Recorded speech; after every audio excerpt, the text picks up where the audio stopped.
Good morning students. Class 10th आपका जो chapter है फोर्थ मनुष्यता, उसके बारे में जैसा कि आपको बताया किस प्रकार से कवि मैथिलीशरण गुप्त ने मनुष्य को मनुष्य जन्म में लेने से महत्वपूर्ण नहीं माना। उन्होंने माना कि मनुष्य का जन्म मनुष्यता और इंसानियत से जुड़ा हुआ है।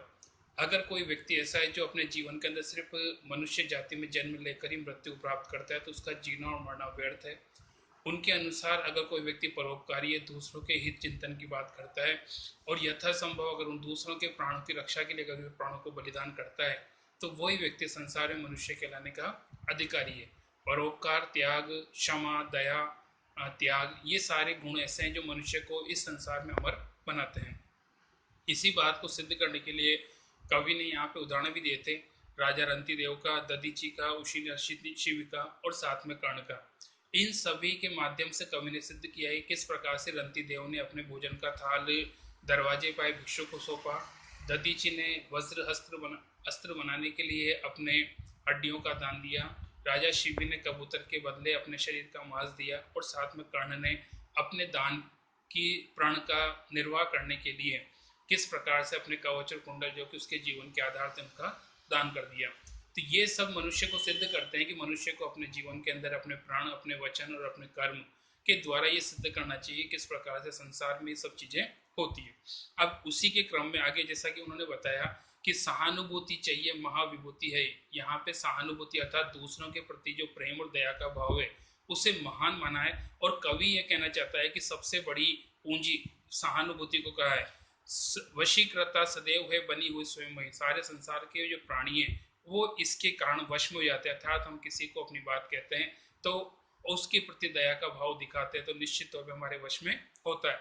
विरुद्धवाद बुद्ध का दया प्रभाव, महात्मा बुद्ध का प्रसंग भी इसी रूप में आता है कि प्रारंभ में जब महात्मा बुद्ध ने तत्कालीन समाज में जो कुरीतियां थी जिनका विरोध किया तो शुरू में उनका काफी विरोध हुआ, लोगों ने उनका विरोध किया, लेकिन जैसे जैसे उन्होंने त्याग, दया और परोपकार की भावना का संचार किया धीरे धीरे उनके विरोधी उनके अनुयायी बन गए। विनित लोग वर्ग के यहाँ सामने झुका, साथ में उनके सामने साधारण से लेकर बड़े से बड़े राजा महाराजा तक भी झुक गए, अर्थात उन्होंने उनके धर्म को अपनाया। और इसी का उदाहरण सम्राट अशोक के रूप में। सम्राट अशोक ने भी कह सकते हो कि उस समय हिंदू धर्म त्याग कर उसको बौद्ध धर्म स्वीकार कर लिया। सारे संसार में बौद्ध धर्म प्रचार प्रसार के लिए अपने पुत्र पुत्री और अन्य सारे प्रकार के प्रयत्न उन्होंने किए। आहा वही उदार परोपकार जो करे। साथ में कई वापस बताता है कि संसार में परोपकारी व्यक्ति वह जो दूसरों के लिए जीता और मरता है। रहो न भूल के कबीर मदान तुच्छ वित्त में। कवि अगली बात एक और बताना चाहते हैं कि किस प्रकार से व्यक्ति को धन पे घमंड होता है, अहंकार होता है। और कवि चाहते हैं कि कभी भी ऐसा न हो कि व्यक्ति धन पे घमंड करे। सनात जान करो न गर्व चित्त में। व्यक्ति कभी कभी मानता है कि अपने सगे संबंधी नाते रिश्तेदार उसके हैं जो उसे बचा लेंगे, लेकिन ऐसा होता नहीं, बल्कि होता ही है कि एक समय के बाद सब साथ छोड़ देते हैं। अनाथ कौन है यहाँ त्रिलोकी नाथ साथ है। संसार में कोई भी अकेला नहीं है और अनाथ नहीं है, क्योंकि ईश्वर जो जगत पिता है वो जिंदा है। दयालु दीन बंधु के विशाल हाथ है। साथ में वो जो ईश्वर है वो दयालु है, दीन बंधु है, गरीबों का भला करने वाला है और वो अपने हाथों से सबको सुरक्षा और सहयोग प्रदान करता है। अतीव भाग्यहीन, संसार में सबसे दुर्भाग्यशाली प्राणी वो है जो धीरता रखता है, जिसमें धीरज नहीं होता है। और वही व्यक्ति मनुष्य कहलाने का अधिकारी दूसरों के लिए जी रहा और मरता है। अनंत अंतरिक्ष में अनंत देव है खड़े। कवि अब यहाँ बताना चाहता है कि आकाश के अगर हम देखते हैं तो हमको लगता है कि अनंत देवताएं जो कि आकाश में खड़े हुए हैं और समक्ष स्वभाव अपने स्वयं के हाथ को आपकी ओर बढ़ा रहे हैं, अर्थात मनुष्य को प्रेरित कर रहे हैं कि वो आगे बढ़ने का प्रयास करे। अगर मनुष्य एक कदम बढ़ता है तो निश्चित तौर पर ईश्वर उसके लिए 2 कदम आगे बढ़ने को तैयार है। परस्पर अवलंब से उठो और बढ़ो सभी। इसलिए सभी मनुष्य निरंतर आगे से आगे बढ़ते चले जाएं, एक दूसरे का सहारा बनते हुए आगे बढ़े और ऊपर उठें। अमृत अंक में अपंकोष चढ़ो सभी। साथ में ईश्वर की जो गोद है उस ईश्वर की गोद अर्थात स्वर्ग में स्थान पाने के लिए अपने जीवन को इस प्रकार से जियो जिसमें किसी प्रकार का कोई पंख अर्थात कोई कीचड़ या कोई कलंक न हो। रहो या न कि एक के काम दूसरा का सरे। एक व्यक्ति के बिना दूसरे का काम नहीं हो सकता। इस प्रकार की भावना रखते हुए निरंतर आगे बढ़ते जाओ और वही मनुष्य जो दूसरे के लिए जीता और मरता है। मनुष्य मात्र बंधु है बड़ा, यही बड़ा विवेक है। कबीर वाग कवि अपनी बातें कहना चाहता है कि संसार का सबसे बड़ा जो ज्ञान है वो है कि संसार के सारे प्राणी एक दूसरे के भाई बंधु हैं। पुराण पुरुष स्वयंभू पिता प्रसिद्ध है के साथ में हमारे पुराण या हमारे जो धर्म ग्रंथ हैं वो इस बात को सिद्ध करते हैं कि संसार का पिता एक है, जगत पिता, और उसी के द्वारा मानव की रचना हुई है। फलानुसार कर्म के अवश्य बाह्य भेद हैं। हो सकता है कि मनुष्य के बाहर से अलग अलग रूप नजर आ सकते हैं, जिसमें जाति, धर्म, भाषा ये सब उसके अलग अलग रूप को सिद्ध करते हैं, लेकिन अंतर ऐक्य में प्रमाण वेदभूत है। साथ में हम अंतरात्मा से एक ही है, इस बात का प्रमाण हमारे वेद है जो कि बताते हैं।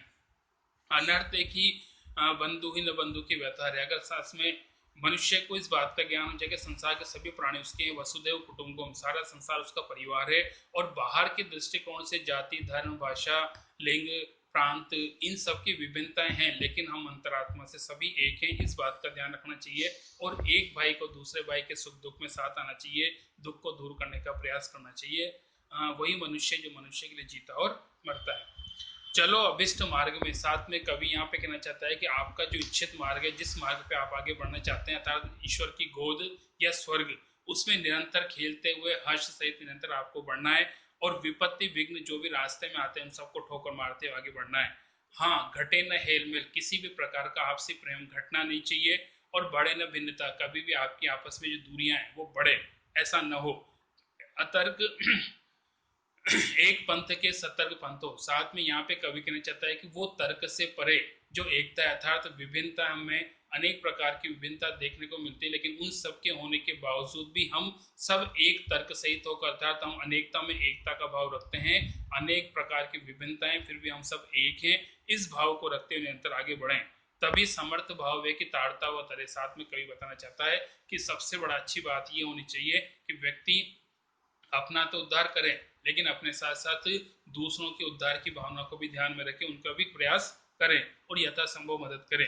और वही मनुष्य जो मनुष्य के लिए मरे, कई वापस अपनी बात दोहराता है कि संसार में वही व्यक्ति मनुष्य कहलाने का अधिकारी दूसरों के लिए जीता और मरता है। Next question next day.